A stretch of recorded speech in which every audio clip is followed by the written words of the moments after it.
Знакомства в интернете не всегда оправдывают себя. Натан знал, что люди, сидящие в сети под разными никами и именами, могут оказаться ненастоящими.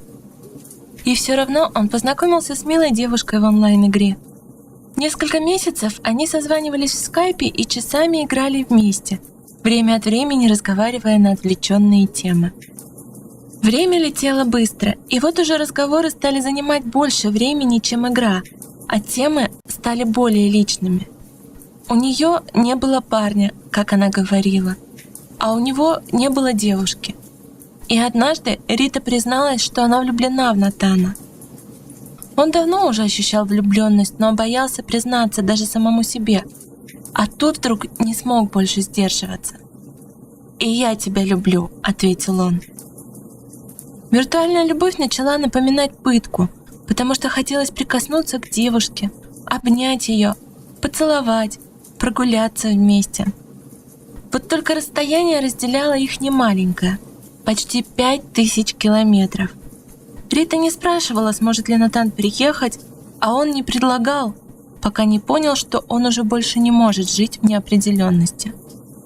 Он решил для себя, что когда пойдет в отпуск, полетит к ней и встретится, а там будет видно, прекратить этот детский лепет, как называла их отношения его мать, или забрать Риту с собой.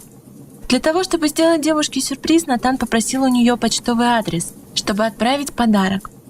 Она с радостью написала, и он отправил курьера с букетом. Фотография счастливой девушки с цветами подтвердила, что адрес верный.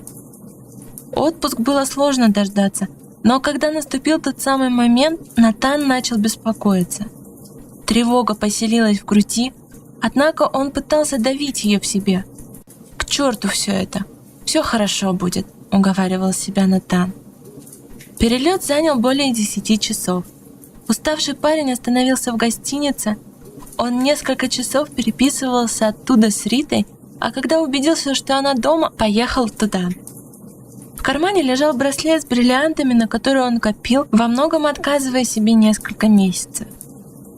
«Я побежала в тренажерный зал. Спишемся через часика 3», — написала Рита. Сердце стало отбивать учащенный ритм. Натан сидел на скамейке напротив подъезда девушки и смотрел на него. Но когда Рита вышла и нырнула в объятия парня, который подошел минут 5 назад и курил все это время, показалось, что в грудь вонзили нож и несколько раз провернули его. Рита подняла взгляд и заметила Натана. Они несколько секунд смотрели друг на друга, но все было понятно без слов. Натан просто развернулся на месте и ушел. Он понял, что он третий лишний. Браслет он положил на своем рабочем столе как напоминание того, что тянуть долго нельзя, и верить словам любви в сети тоже. Следует проверять сразу, с кем общаешься, и зайдут ли отношения дальше переписки.